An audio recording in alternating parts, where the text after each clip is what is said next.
So today's lecture is about polarization.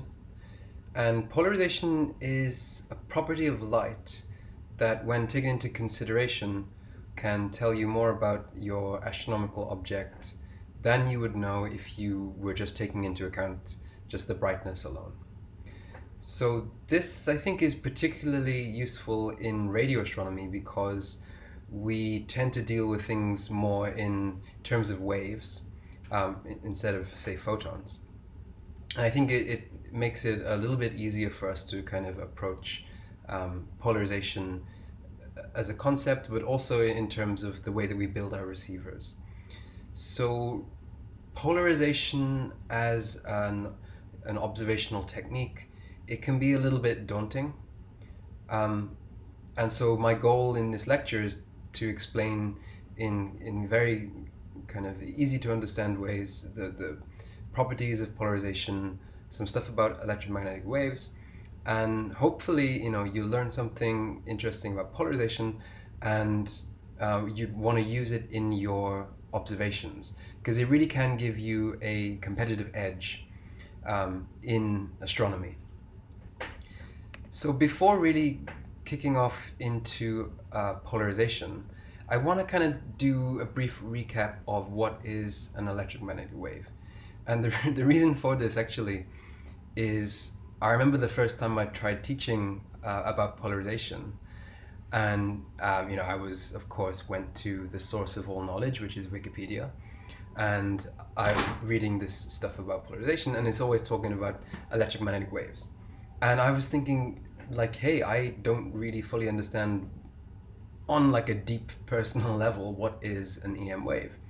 So I did a little bit of research and I got a better understanding of it, and it really helped me to understand the concept of polarization. So I just want to give a brief recap of EM waves before really kicking off into the polarization stuff. So bear with me if this is very simple stuff, but I want to start very basic and then build from there. So to make an electromagnetic wave, I want to just give a kind of physical, conceptual example. So let's imagine you have some kind of dipole, and connected to your dipole you have a oscillating source of voltage here. And if you apply a voltage to your anode and your cathode now, you're going to have one of your dipole halves having a positive charge and the other half having a negative charge. And, wrong way. What's going to happen is you're going to form a electric field. So the electric field will be pointing from the positive to the negative, as is convention. And this electric field, it will propagate from its source outwards with a propagation velocity of the speed of light, because it's a wave. And it's going to move away from where it was produced, right? It's going to propagate like a wave, and it's going to move away. Now let's say we then flip the voltage on our dipole, and we now have the charges arranging in the opposite direction as they were before. So now we've got the positive charges at the bottom and the negative charges at the top. So again, we're going to form a electric field, and now the electric field is going to be pointing upwards because it's going from the positive to the negative. So by this point, so some time has passed. Our initial electric wave that was pointing downwards has now moved onwards, outwards away from its origin, and now close to the origin we have a new electric field which is pointing in the opposite direction. So let's say we repeat this process and we keep oscillating our source of voltage, and now again we have the negative charges at the bottom, positive charges at the top, so we have our electric field pointing downwards. And each time we're doing this, some time is passing, so the electric fields that we were producing before have moved away at the speed of light. So what happens is, we keep repeating this process, and we produce what is an electromagnetic wave. So an electromagnetic wave is simply an oscillating electric field that is propagating at the speed of light away from our, in this case, away from our dipole. So in this case, our dipole is behaving like a transmitter. So this is what a simple transmitter is. You have two wires and a voltage across them, and you oscillate that voltage so that you make an oscillating electric field, and that propagates. And of course, the faster you make this oscillation, the higher frequency waves you will produce, and the more power you put into your transmitter, the more amplitude your waves will have. I want to now keep the same kind of concept in your mind, but just invert the situation. So let's say we have a pair of wires, so we have a dipole, and we have an EM wave that's coming in towards our dipole, propagating at the speed of light, and it reaches our dipole. And so we now know an EM wave is just a bunch of electric fields oriented up and down like this. And when this impacts on our dipole, now in the opposite to what we had previously, now it's the electric field that's going to be inducing a voltage, whereas before we had the voltage that was inducing the electric field, right? So the electric magnetic wave comes in and induces a voltage across our wires. So now, because the electric field is pointing downwards, we have the positive charges on the upper dipole and the negative charges on the lower dipole. And this essentially is what we have in a radio telescope. So I think some people might get angry at me for telling you that a radio telescope is just a pair of wires. You had a lecture, Antenna Basics, so Mitch gave Antenna Basics, I think, last Tuesday. So you will already appreciate that a radio telescope is a lot more complicated than just a pair of wires. But the kind of most fundamental component is these two crosshairs, which are receiving the electromagnetic wave. And I think it's quite important to know what is an electromagnetic wave before we really start talking about polarization. So I hope that was a decent recap of what an EM wave is. I think probably you all know this stuff already, but I just thought it would be important to just go over one more time. So now, let's talk about polarization. So I think we have now the vocabulary that we need to then discuss polarization. So the wave that we discussed a moment ago, this was oscillating in a kind of up and down direction, or we could say this is the vertical direction. And so the electromagnetic wave is made up of electric fields that are oscillating, and this is represented by let's say the y-axis here is the electric field's amplitude in the y direction. But you could also have an EM wave that has its oscillation in the horizontal direction, so moving kind of like this. And you could have a wave that's something in between, it's a bit like that. Or you could have a wave that's something different again. So I apologize for how messy these look, I had to draw them by hand. But the point being that you can have a wave that is composed of many different angles and amplitudes of oscillation. So what happens when you have, say, multiple components of EM waves traveling through the same part of space, the wave that you end up with is the kind of combined wave of all of the ones that you have.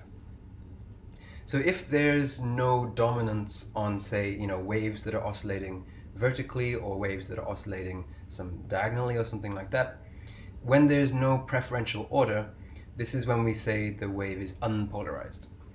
So if this wave were to be coming towards you, so just imagine, let's do like this. The wave is coming towards you like this, and instead of being vertically polarized or horizontally polarized or something in between, it's doing all of the directions with no particular preference, and it would look like this. So these arrows would represent the electric field directions of the incoming wave.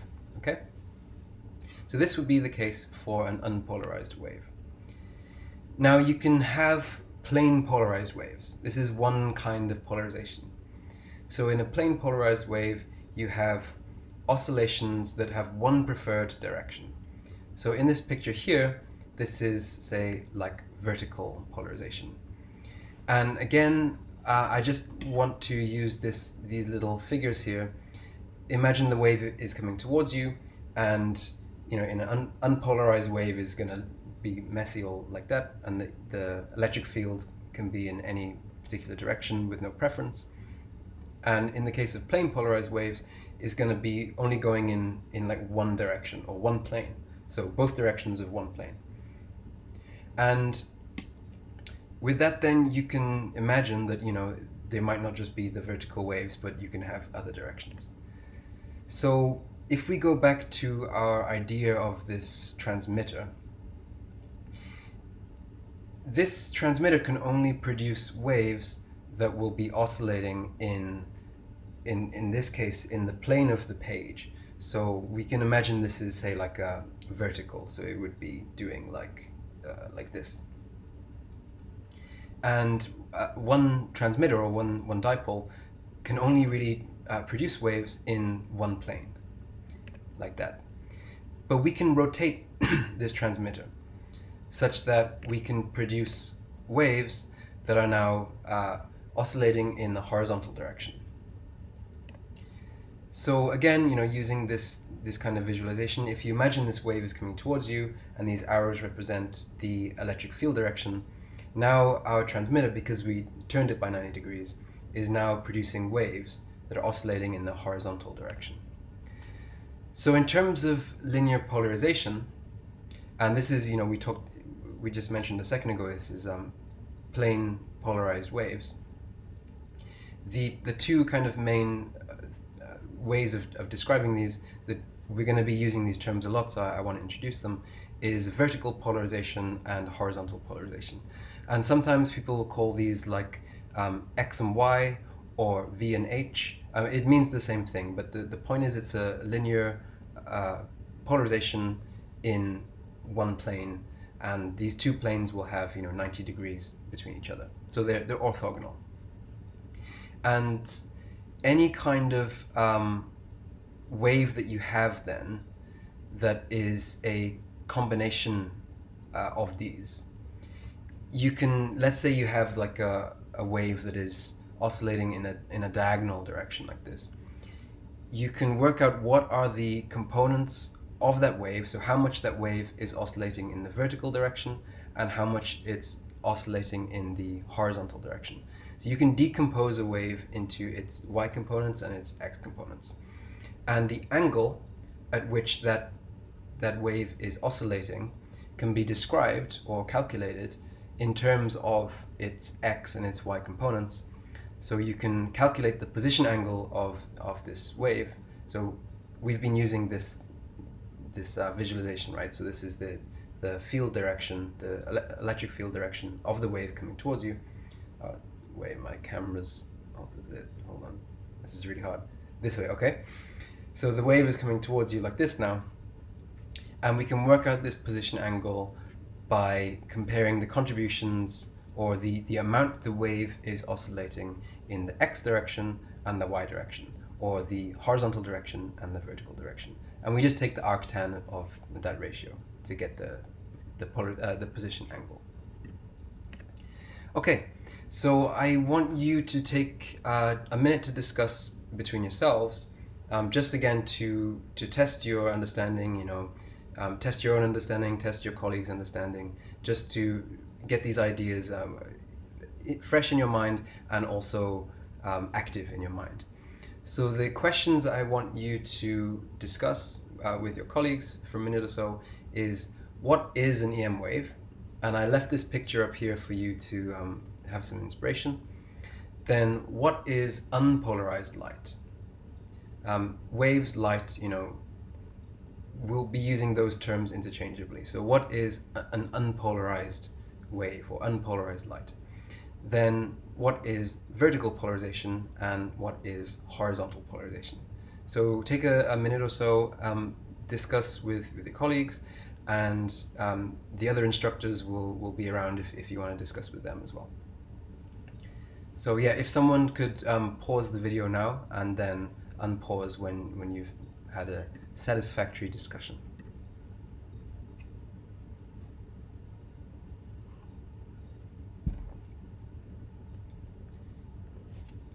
Okay, so assuming you've had a satisfactory discussion, I just want to go through a few of these questions and how I would answer these. So what is an EM wave? If you were to kind of break it down the way that we did, it's just an oscillating electric field that's propagating at the speed of light. And we exemplified this in this idea of the transmitter, which I think is a really nice model for getting your head into this. Then what is unpolarized light? So unpolarized light is just where you have your electric field doesn't have a particular preference in any direction. So it can be going, any direction it really wants, but it's not really conforming to, on average, any particular direction. So you have to consider that this is a time averaging thing. So at any one point, the electric field will be pointing in one particular direction, but over, averaging over the wave as it traverses through space or time, there's no particular preference overall. So when you have vertical polarization, this is where there is a preference, and that preference is where it is to oscillating in the vertical direction.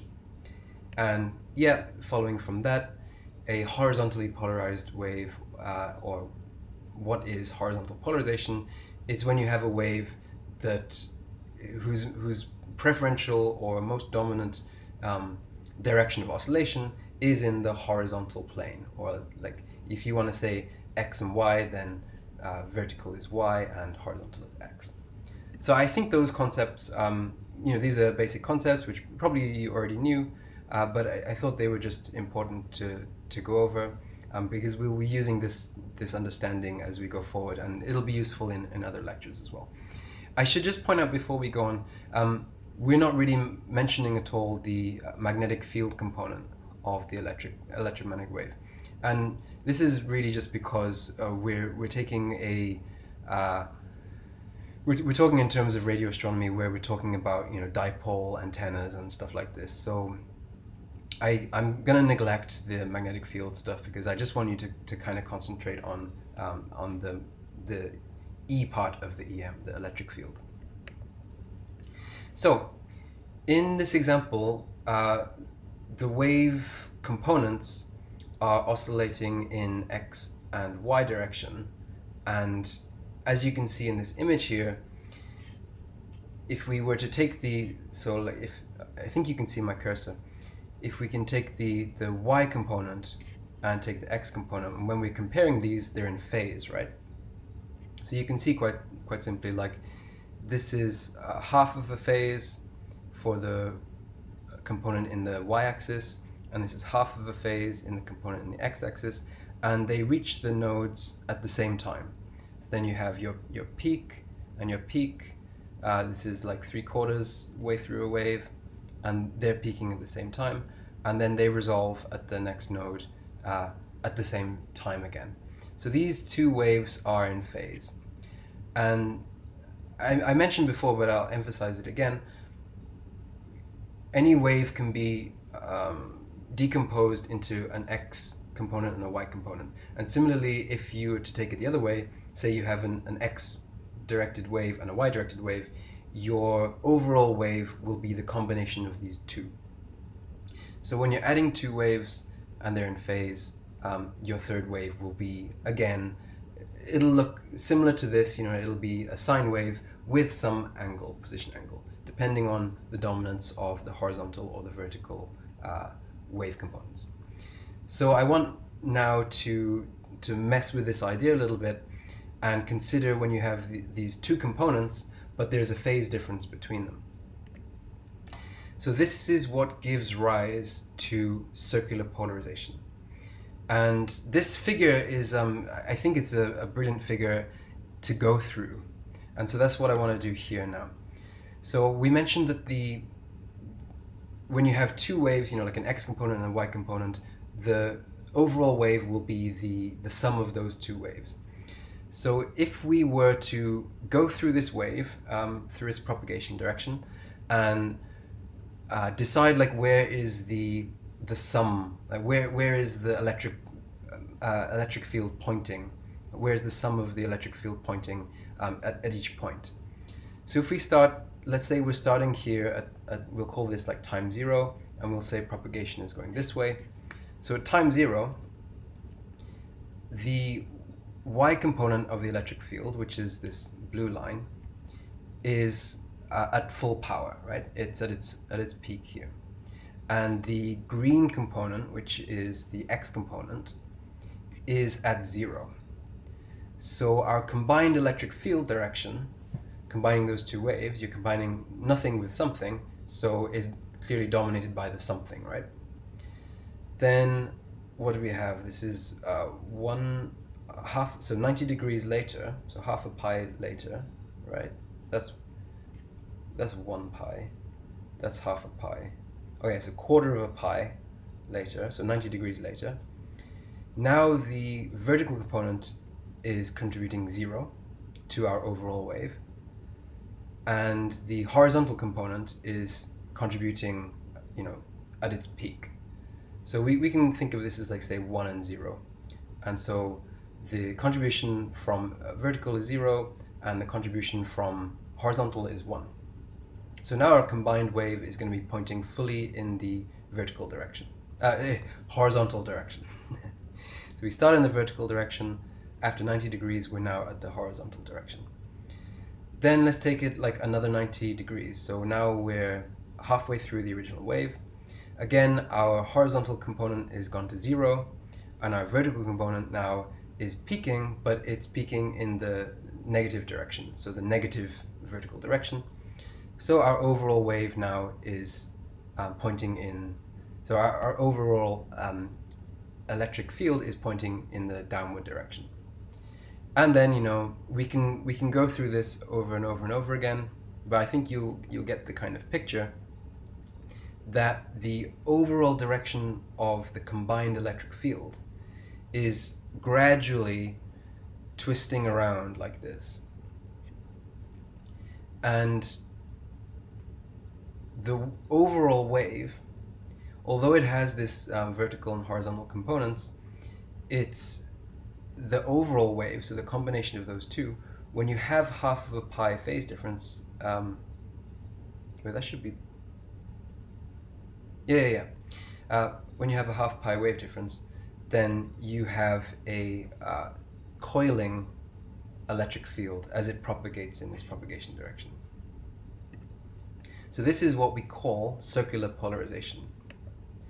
And this is actually, I think this is quite a nice GIF that shows this.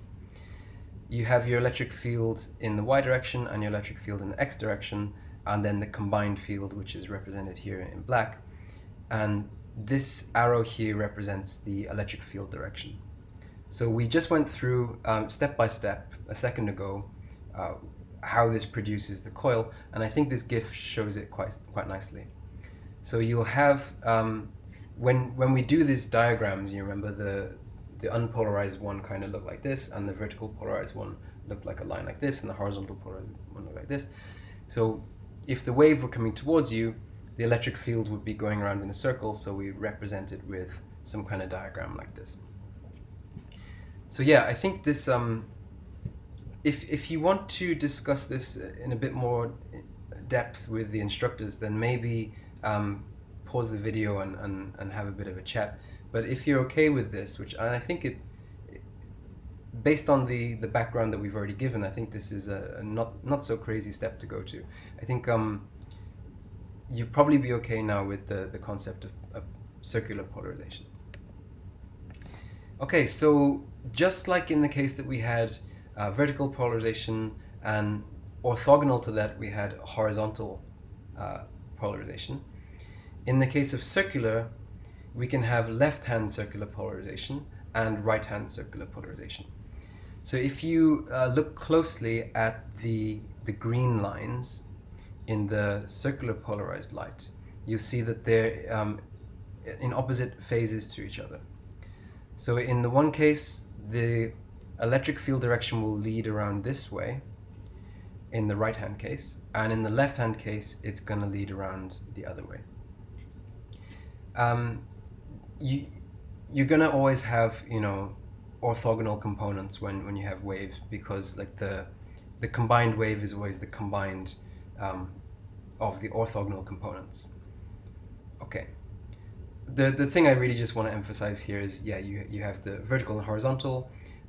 Those are the kind of vocabulary you use when you're talking about linear polarization, and then left hand and right hand are the vocabulary you use when you're talking about circular polarization. So those are the most, let's go back here a second. These are the kind of most extreme cases. It's not very common really where you have like perfectly vertical polarization or perfectly left-hand circular polarization or something like that in an actual signal that you'd be receiving with a telescope or even producing with a transmitter. In reality, most light is going to be elliptically polarized. And elliptically polarized light is where you have contributions from linear polarization and circular polarization. So if you look here, we've already gone through this idea of linear polarization. We've already explained how circular polarization is can be decomposed into X and Y components with a phase difference. And then if you were to have a light or a wave that contained both linear and circular polarization, you would then have something elliptical like this. And for the majority of astronomical sources, the light that you receive will be elliptical. It'll very rarely be 100% linear or even 100% unpolarized. So elliptical is the most common. And the way that we describe these variety of wave types, so the variety of polarization properties you can have for a wave. So we discussed linear polarization, we discussed circular polarization, we discussed elliptical polarization, and we discussed unpolarized light. You can, any signal that you have, any light wave that you have, you can fully describe it, all of these components, using these 4 parameters. And I know they look kind of scary, but they're actually really elegant, and if we go through all of these one by one, I'm confident that you might even like them. Because they're very useful, and especially in radio astronomy, they're particularly easy to use, again, because in radio astronomy we're dealing with waves, and our receivers are linearly orientated, or in some cases you do have real circular shaped receivers, but typically they're linearly orientated receivers, dipoles. And again, you've already had antenna basics, so I'm sure you already know that. So let's go through each of these Stokes parameters. So the first Stokes parameter is the total intensity. So what we have here on the left is these 4 Stokes parameters. There's only 4. And in the kind of this column here, we have how to formulate the Stokes parameters in a vocabulary for linear polarization. So just in like linear speak. And then over here we have the same kind of maths, the same equivalent parameter, but described in terms of linear waves. And sometimes it's easier to think of the Stokes parameters with linear waves, sometimes in circular waves, and I'll go through these one by one, so don't worry. In the case of the total intensity, actually, it's pretty much easy to think about it in linears or in circulars. We mentioned before that any wave can be decomposed into its vertical and horizontal components, and so it kind of stands to reason then that the total intensity of a wave will be the sum of its components. So it'll be the amplitude in the horizontal polarization direction plus the component in the y direction, the amplitude of the wave in the y direction. So it's just adding up the components that you have. So adding this one and adding this one. And similarly, for circular speak, then you just have the right-hand polarization added to the left-hand polarization. So this gives your total intensity.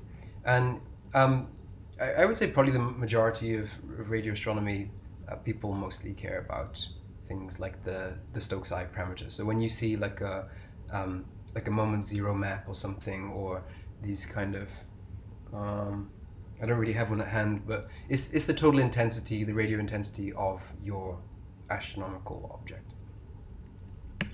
So total intensity, I think this one pretty straightforward.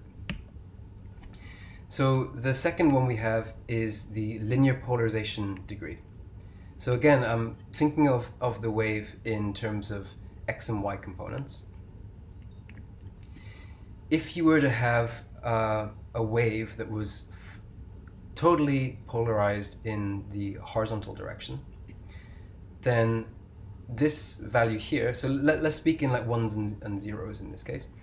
All of your wave, so 1, is in the x direction. So this parameter here is going to be 1. And for this wave, there's no component in the y direction. So this is going to be 0. So in the case of horizontally linearly polarized light, you got 1 minus 0. So your Q parameter, your Stokes Q, is 1. Now, if I told you that my Q Stokes parameter is minus 1, so the way that we're going to have that is we have to have, and we're only speaking in ones and zeros in this case, it would require that this parameter here would be 0 and this to be 1.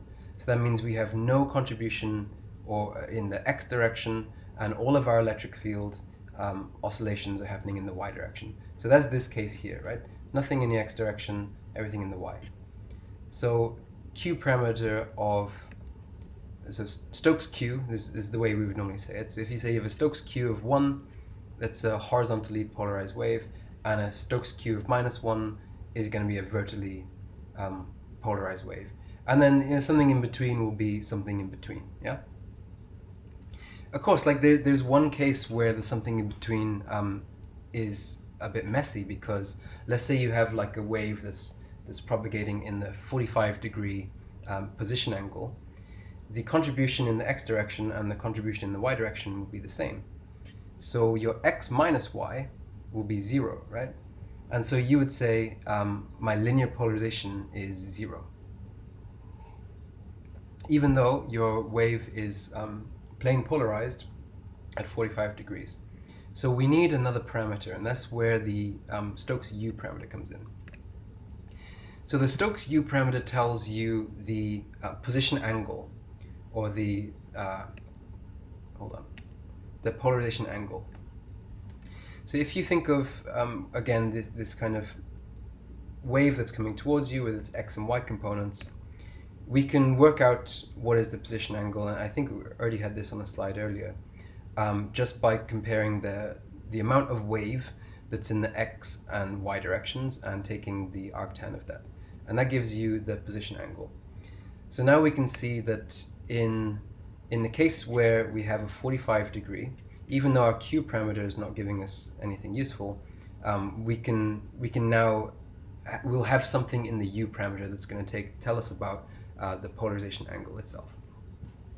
So in this case, it's computed using the amplitude in xy direction and cos delta, where delta is the phase difference. So we talked about having these phase differences in the x direction wave and the y direction wave. So we just take the cos of the phase difference and the amplitudes, and this can be used to calculate the U parameter here. So these two are a bit easier to discuss in terms of linear polarization terms. But the same things can be computed using circular polarization terms. It's just I don't really want to talk about those math. But we could, I mean, or maybe the instructors can, and I can get out of that one. Okay, so the last parameter then is the circular polarization degree. So this, of course, is much easier to think about in terms of circular polarization terms, and is quite similar to talking about the Q Stokes parameter in terms of linears. So it just tells you, the Q Stokes parameter, if you remember, tells you how much horizontal and how much vertical wave you have, and what is the difference between them, and which one is the strongest, essentially.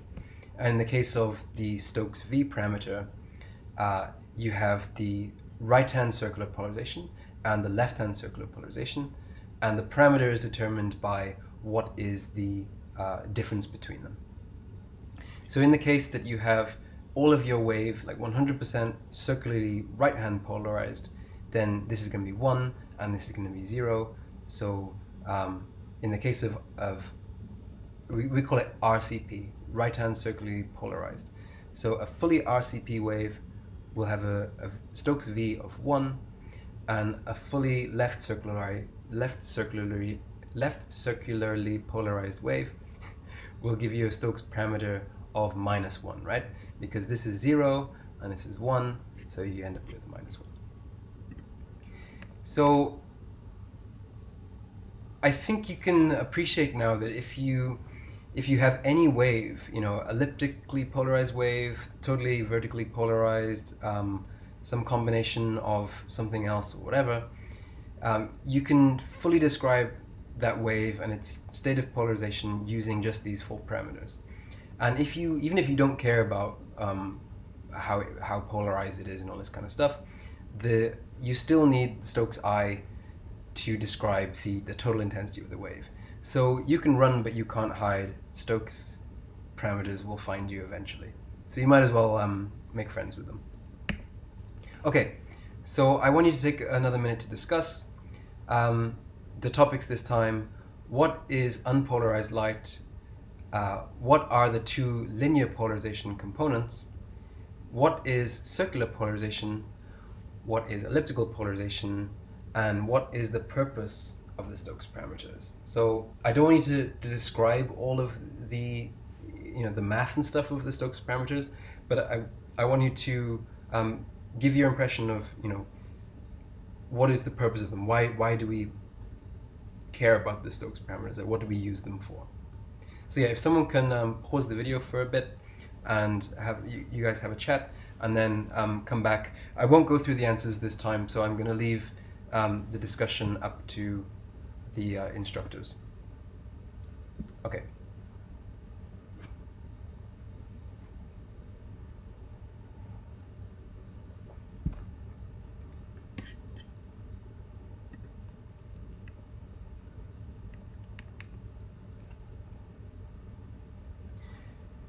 So, assuming that you've had a bit of a chat, and I'm pretty sure you would have been totally fine with the first 4.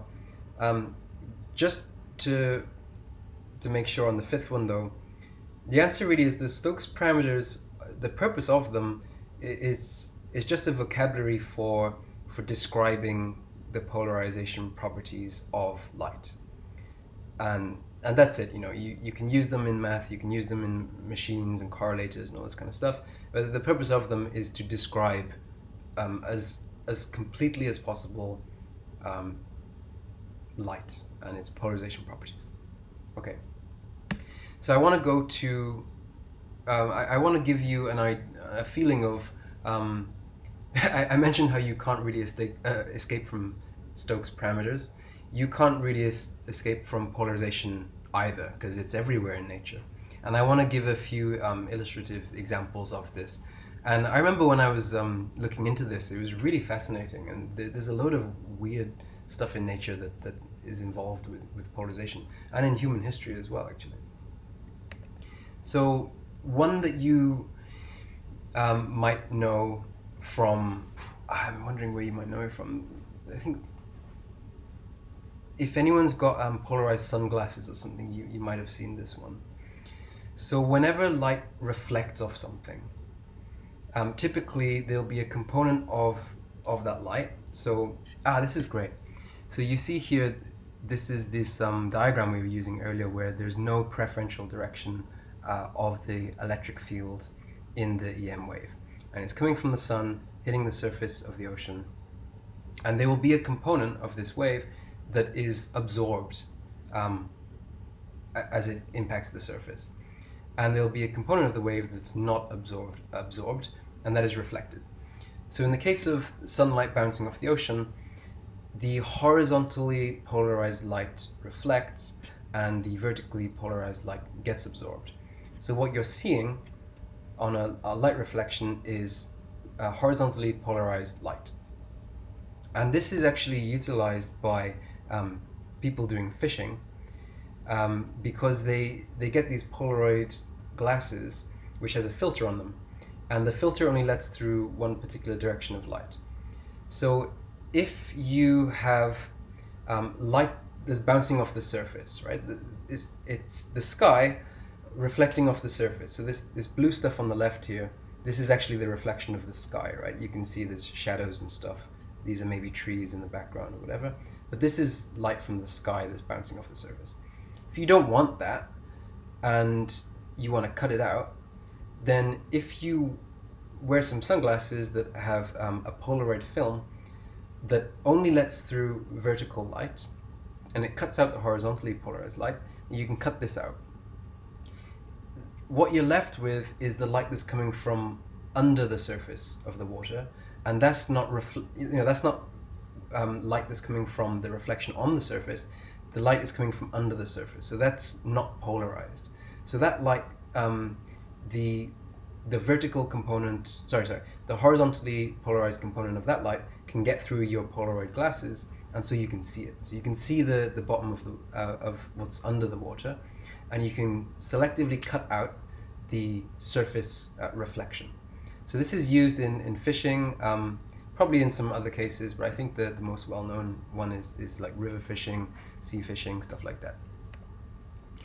I was flying to Ghana one of the last years of the DARA training, and I had Polaroid sunglasses on, and I looked out the window from the plane, and I took this picture from my seat, and there's some weird effect where I'm not going to pretend to understand this one, but maybe the different wavelengths of light are polarized differently or something. I'm not entirely sure, but one cool effect of polarization in nature is if you've got Polaroid glasses and you look at the sea from a plane, it's really pretty. It's really colorful. But I can't really speak much more about that one because I don't really know what's going on. I just thought it was really cool. So the other one that's kind of happening more often these days is you have like 3D movies, where the idea of 3D movies is you have this kind of stereo vision that gives you the illusion of depth from like the parallax between your left eye and your right eye. So this is achieved by having like two images on the screen. One of them is horizontally polarized, the other is vertically polarized, and that's represented by these colored lines here. And then one of your eyes can take in light from, say, in this case, the horizontally polarized light, and your other eye takes in the vertically polarized light. And this gives you this stereo kind of illusion of perspective, which is one of the ways of making 3D glasses. I think more recently they started using circular polarization, because I took some of the movie glasses home, and I tried doing some experiments with reflections and stuff. So I tried using them for like this kind of thing. It didn't work. So I think at least in some cinemas they use circularly polarized light. And if you can go to the cinema and get some 3D glasses, there are a lot of fun things you can do with them like this. So when I was looking at polarization, and apparently this beetle is one of the only animals that uses circularly polarized light. So if you look at this beetle with left-hand circularly polarized light, you see a lot of these kind of iridescent patches and things, which don't appear in the right-hand circularly polarized light. So maybe these beetles can also see in polarization, so that they can, see each other's polarized light. I'm not entirely sure. But in any case, these beetles, they use polarization in some way. And then the last two are actually related, so bees and Vikings. So I would usually ask the class to try and figure this one out. What's the relationship between bees and Vikings? And there's a picture here which is a big clue. And this is a recorded lecture, so I don't really have the chance to ask you. So I'm just going to have to tell you. But the relationship is the sky. So the sky is actually polarized. If you look at the sky with polarization sunglasses or whatever and tilt your head around, you see these the sky changes shade. So this is with polarization here on the left, and this is without. And bees use this for navigation. And so did Vikings. So the direction of polarization, because now you're all experts in polarization angle, the direction of the waves coming from the sky are polarized such that they align to the direction of the sun. So if the sun is, you can see this, right? You have the floor and you have the sun, let's say it's sunset. The light from the sky is going to be polarized in this direction. So if you were to look at this light with polarized glasses with a filter this way, you can block out some of the light from the sky. And the reason why this is useful for navigation is because if it was cloudy and you couldn't see the sun, so let's say the sun was blocked out, but you could see some sky, then if you had a way of seeing the polarization in the sky, you could work out where the sun would be, and then you can use that for navigation. And there are certain crystals, this is really cool, right? There are certain crystals that you can look through that work as natural polarizers. I can't remember what they're called. They're not. I don't think they're dichroics, but you can look this up if you want, if you're interested. Then the most weirdest thing is there's actually a protein in your eye that responds to polarization, and there's an effect called Herding's brush. And this is a feature of the human eye that can actually detect polarization. So you can actually train yourself to see polarization with your own eyes. And that sounds crazy. I promise you it's not. If you look it up, it's real. And I did it myself once because I didn't believe it, and it works. So if you can do this, and then maybe one day you decide, I don't want to be a radio astronomer, I want to be a Viking or a bee, you can then use this technique to navigate when you can't see the sun. So, I don't want to just teach you practical astronomy things, I also want to teach you some practical Viking advice. So that's something for you to think about. So to bring it back to polarization in astronomy, there are a lot of ways that we can use polarization in astronomy. So in the same way that we talked about how reflected light has polarization that we can cut out, alternatively, we can, if we want to look at reflected light, then we can select the reflected light. So let's say you're really interested in the surface reflections on water, rather than blocking them out with horizontally filtered polarizers, you would let them through using vertically filtered filters. Yeah.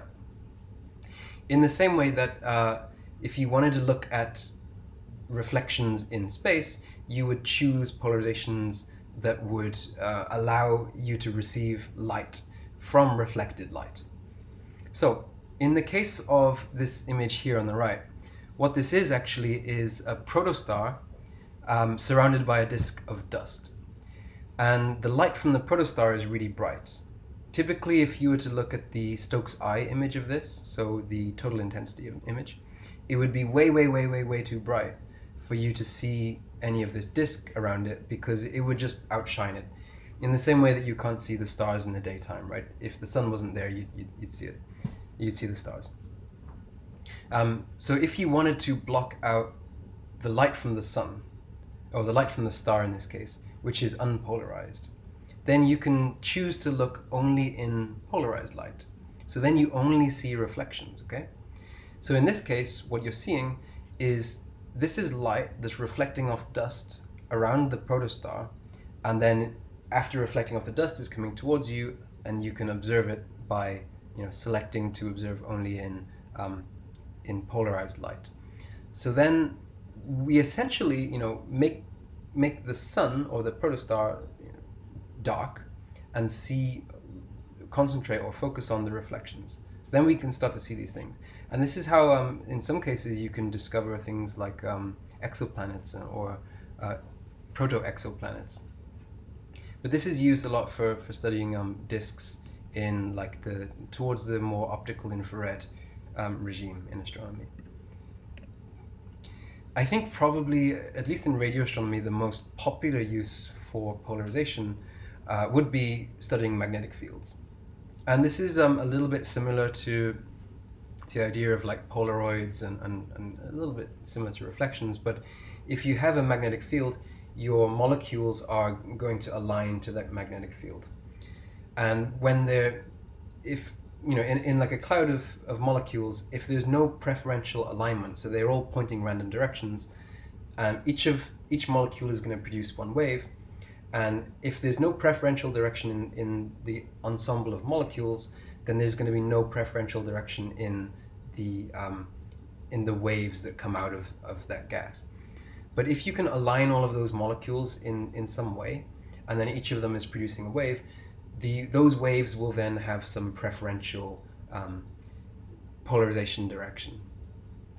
So the way to align these molecules, of course, is magnetic fields. So if you have molecules that have a positive and a negative aspect to them, so polar molecules, then if you have a magnetic field, those molecules will align to the magnetic field and then emit in a preferential direction, which you can then observe. And the stronger the magnetic field is, the higher fraction of those molecules will be doing this, and so the stronger the polarization of that light is. And now we understand the Stokes parameters. So if we can measure the Stokes parameters of that light, we can measure how polarized that light is, and then we can determine from some math, which I don't want to go into, what is the magnetic field strength and what is the magnetic field direction. And here's an example here. So the white contours, this is the Stokes eye, so the total intensity map, and you can see that the radio emission is mostly brightest in the arms, and you can imagine that this is coming from radio emission from high mass stars and supernova remnants, and is not going to be coming much from thermal dust, probably more from high mass stars, I would imagine, and jets and stuff as well. And then these little white lines, for each point in this map, the authors have measured the polarization intensity and direction of the light and the radio waves, and then they represent that by these little lines. So the bigger these lines are, the stronger the magnetic field is, and the direction of the line represents the direction of the magnetic field. So you can see in these distant galaxies that these magnetic fields tend to coil around in the same kind of direction as the spiral arms. So this is really cool. You can see the magnetic field in an entire galaxy just by looking at the polarization. Then you all know the cosmic microwave background. So this is the emission from ages ago in the universe, and it's still everywhere in every direction. And this too has polarization in it. So you really cannot escape from polarization. More simply then, if you watched my lecture on masers can also be polarized. So these are, I think these are hydroxyl masers around a dying star. You can't see the star itself. I think it's this cross here, but you can see the masers, and the author has measured the direction and intensity of the magnetic fields, again represented by these lines, and you can see that there's like regions where the magnetic field is stronger, regions where it's weaker, and then this general kind of twisting motion or like circular motion of the magnetic field. So these are all uses for polarization. Magnetic fields also in things like blazars and quasars and things. Basically, like any kind of radio source, there's probably going to be some aspect or some component of polarization that you could use. And this is why I mentioned at the start that if you do this, you have a competitive edge in astronomy, because this, in some cases, is not so easy to do. Some people just don't really want to bother, but it's additional information, right? This is, you can see here that the magnetic field or the polarization provides really useful additional information that you can choose to use or not use. I'm just giving you the tools to use it should you wish. So probably the most common use of polarization for lazy people is the most common use is to not use it properly. But it is always used in a sense that when you're combining the signals, so we talked about the Stokes I parameter. If you want to have more sensitivity in your image, we have the radiometer equation here. So you can either increase your bandwidth or you increase your integration time. And if you can't make a wider bandwidth for whatever reason, because the horizontal and the vertical are orthogonal, when you add them together, they don't like cancel out. They actually add like independent signals which reduce the noise by adding them. The noise is not the same. So the noise of the X and the Y combined is less than the noise of the X and the Y independently. So by combining the polarizations of your data, so say you take data with horizontal and vertical polarized data, by combining the two polarizations, you double your bandwidth, and so that's going to increase the sensitivity or improve the sensitivity of your data that you're taking. So yeah, probably the most common use of polarization is to not use it properly, but to just combine the polarizations for bandwidth. But this makes sense, right? Okay, so I want you to take another minute to discuss what is elliptical polarization, and I leave these pictures up here for inspiration. When have you used or experienced polarization in real life? So this is just anecdotal in your case. Have you come across polarization? Do you love fishing or movies or something like this? Or maybe you used it in astronomy already, I'm not sure. So just have a chat. And then what are some uses of polarization in astronomy? And again, we've already done this one, but I want to kind of drive it home. What is the purpose of the Stokes parameters? So you don't need to describe them all to me, just generally, like, what is the purpose? What do we use them for? Okay, so if you can pause the video and have a bit of time, and then unpause when you're ready.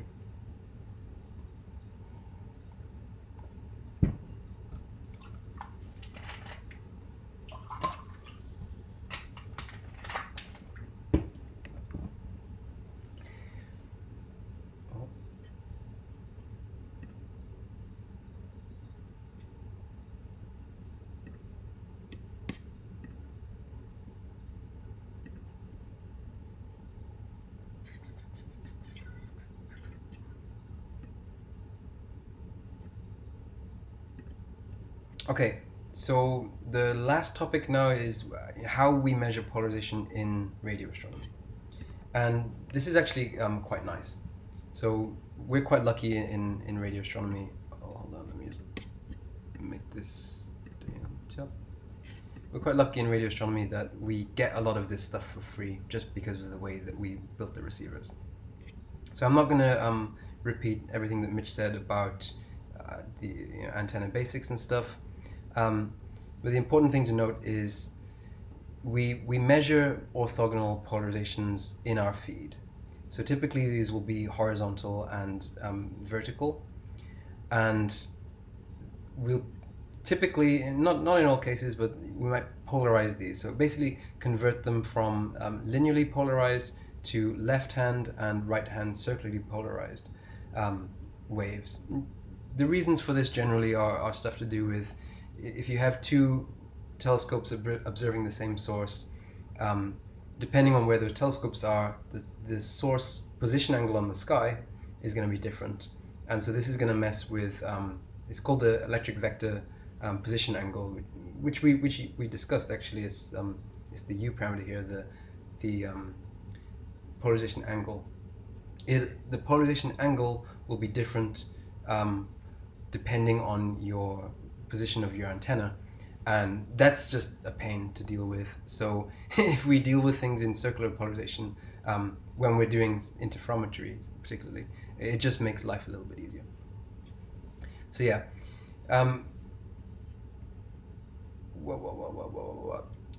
what we get out of our antenna system then is the total power in the left-hand circular polarization and the total power in the right hand, and so we can get our Stokes parameter just by adding these up, right? So that's pretty straightforward. If we just take the L, we get just the L. If we just take the R, we get just the R. We can then correlate the L and the R signals, or combine them in different ways, such that we get, we can do this math already essentially like in part of the telescope, and then we get out the Q and U parameters from the signals themselves. Then the circular polarization parameter, which is the Stokes phi, we just get from subtracting R and the L from each other. So yeah, the situation in radio astronomy is quite nice, that we get the Stokes parameters kind of on a silver platter, the Stokes parameters. Then we're going to make things a little bit more complicated and think about interferometers.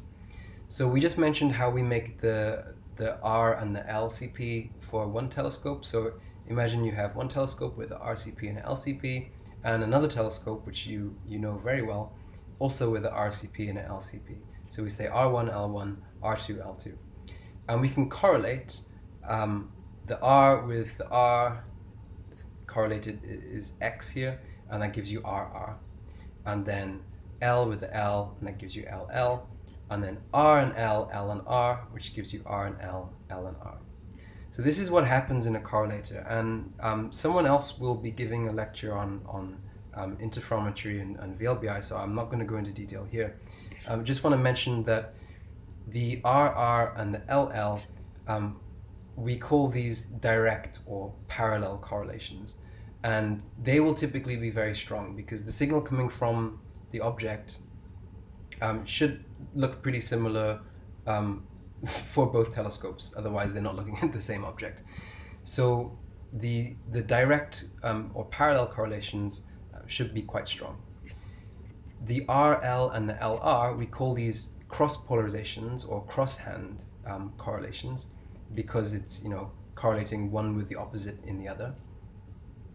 And if there's any real detected cross-hand correlation signal, they're usually pretty weak.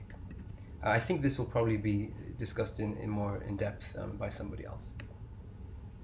But the thing I really want to kind of get at is that the Stokes parameters in an interferometer can be calculated very easily in an ideal case.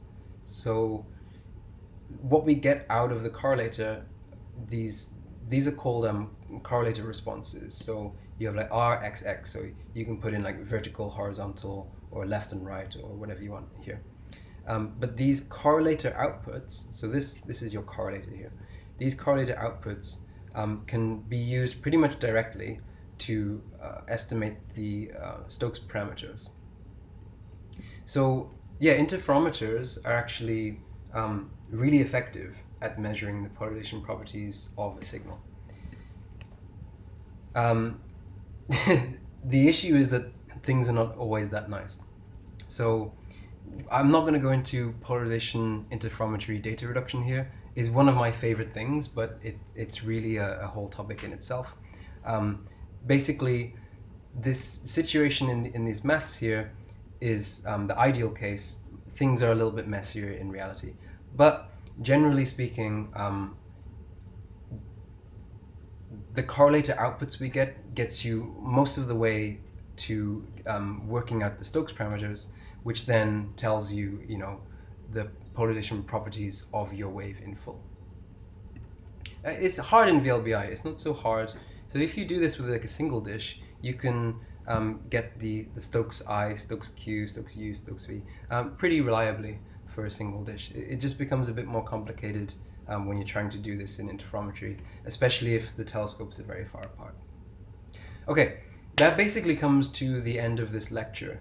So I want to summarize just everything we've done, just to basically just drill this into your mind, so that when you go for a break, you got this all kind of straightened out. So electromagnetic waves are an oscillating electric field that's propagating at the speed of light, right? And each wave can be decomposed into orthogonal components. So we can talk about them in X and Y, or R and L. Is different vocabulary for the same thing.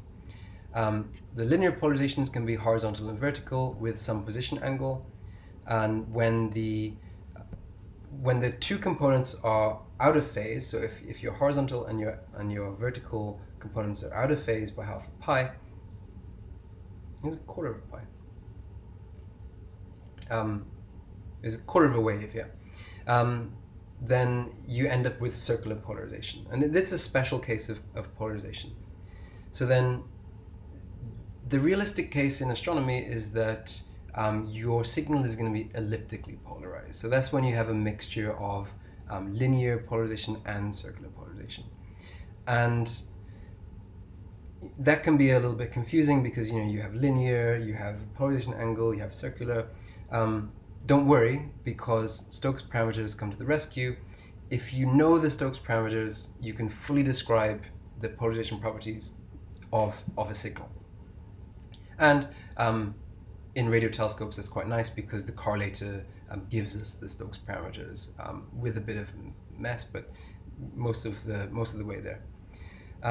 Yeah, polarization. If that sounds appealing to you, that doesn't sound too daunting, that's it. It doesn't really get much more complicated than that conceptually. You can do crazy math if you want, but conceptually that's pretty much it. And it can be super useful in astronomy. So we gave some examples of like reflected light, magnetic field, stuff like this. If you have this in your tool belt as a radio astronomer, you will have a competitive edge, because it's just something that a lot of people don't really want to deal with.